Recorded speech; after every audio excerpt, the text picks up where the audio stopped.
Patriarchy. Verbally explained, it is a system of society or government in which men hold the power and women are largely excluded from it.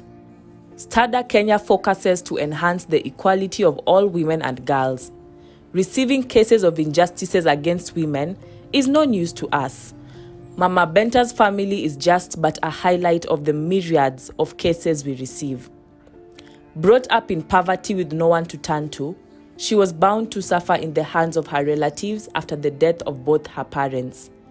Worst of all, they did not identify with her because she was not of their blood, as her mother sired her with a different man out of wedlock before meeting her stepfather. After his death, her relatives did not identify with her and robbed her of everything her parents left behind. As she blossomed into a young woman, she could not afford even basic sanitary towels, forcing her to sleep with men in order to have access to them. Yes, sex for pads is still here with us. She got pregnant and birthed children for these men who took advantage of her situation. Left with no hope, she was married out of pity because at least in marriage, she would be assured of her next meal. Well, the husband tried taking care of her, but it wasn't for long, as she only kept birthing girls. A huge problem for the man who felt girls had no value. My name is Mary Achieng, a single mother with 5 children, 4 of which are girls. I birthed them depending on the type of husband to whom I was married. I gave birth consecutively to 4 baby girls, but unfortunately, this was not his preference. He wanted a baby boy. This situation made him chase me away from his home because I apparently was adding no value.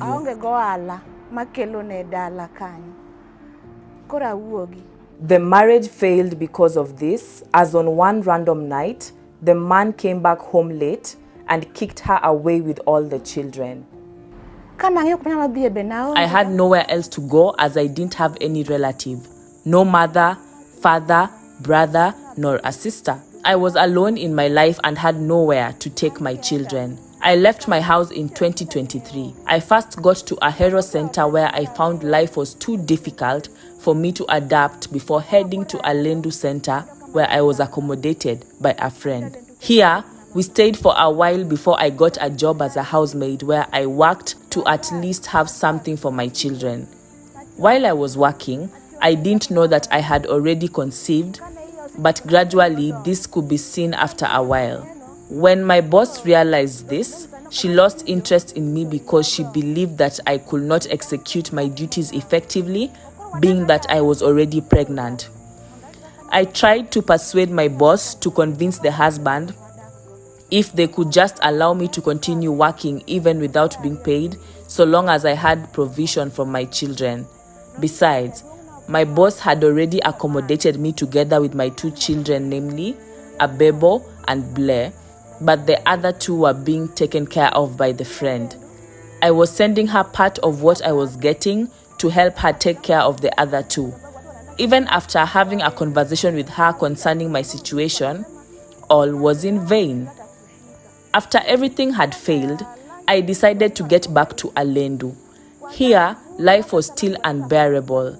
Children were still in the house while others were going to school. This forced me to hide them in the house. Ordinarily, I didn't want the area chief to be informed about them not going to school while others were in school. I was locking them in the house till lunchtime before I could release them to go out. This pained me a lot because personally, I had never gone to school. I even thought of committing suicide together with my children while reflecting the situation we were going through. When my children heard this, they got surprised, but I told them that because I couldn't provide, the last option was to die. This forced me to go to STADA to seek for help, especially for my children, so that they could go to school and have something to eat to avoid becoming malnourished. When I engaged STADA, I got help and my children got an opportunity to learn every morning in STADA's library like any other child who goes to school. Vile tulikuwa hatuendi shule, mamangu hakuwa na pesa ya kutupeleka shule. Tulikuwa tunaamka alafu tunaenda library kusoma. The person we were staying with began complaining that we were many, hence denying them the opportunity to enjoy their normal meals. For that reason, the husband insisted that we were chased away from their house. I was truly stressed. This shocked my elder daughter, who said, "Now that we have been chased by Maureen's mother, how are we going to survive? Because we thought she was the only friend whom we could depend on since we are many."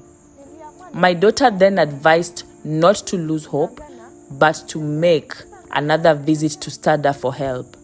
When I went to the director, she told me to bring my property and gave me a temporary accommodation while she was still looking for money for rent.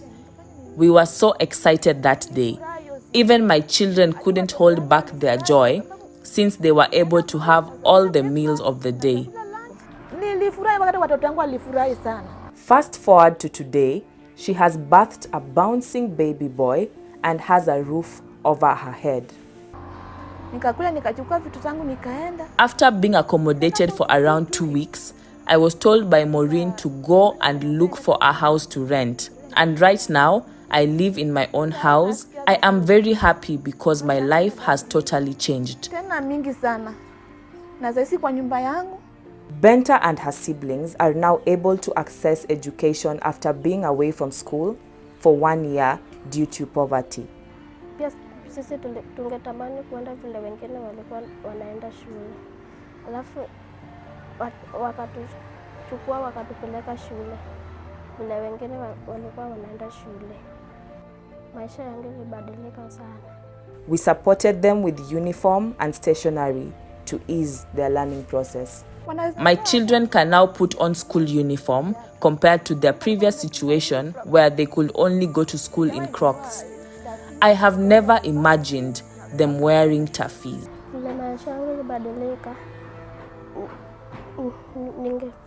Navaa nguo kama naenda uniform kama naenda shule.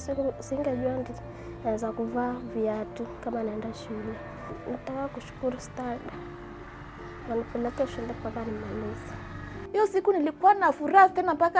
I was so happy that day to an extent that I couldn't eat while imagining the magnitude of help I received. Truly, I have seen the hands of God. I didn't imagine my children could go to school, but we kept on praying. Now I have food in the house and I can comfortably cook for my children. Even after my delivery, they still came to see me, and this made me feel so happy and encouraged. And to me, it was just like a miracle because I have never imagined such kind of things happening in my life. How joyous am I?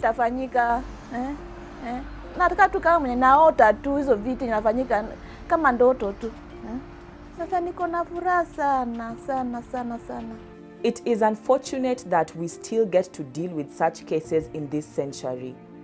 That in an era where women and girls are striving and taking up spaces in male-dominated sectors and thriving while at it, some men still view them as valueless creations. They boast in having sons while the same energy is not directed towards daughters. It is clear that while efforts are being made to empower girls and women in our society, the gap is still wide. We are bridging it, yes, but it still is wide. It is deep-rooted in the cause of people's cultures, and we still have a long way to go.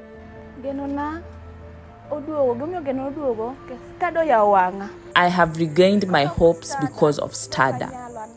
Had it not been for STADA, I wouldn't have made it myself. I therefore say a big thank you to STADA.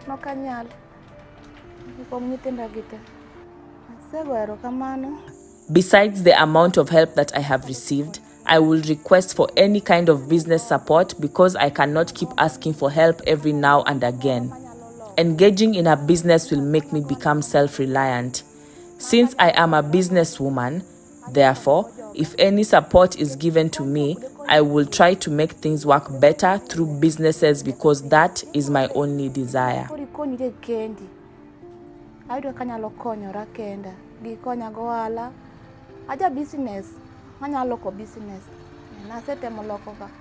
anyalo loyo. Koro kanya yudo support manyalo timo go business, manyalo timo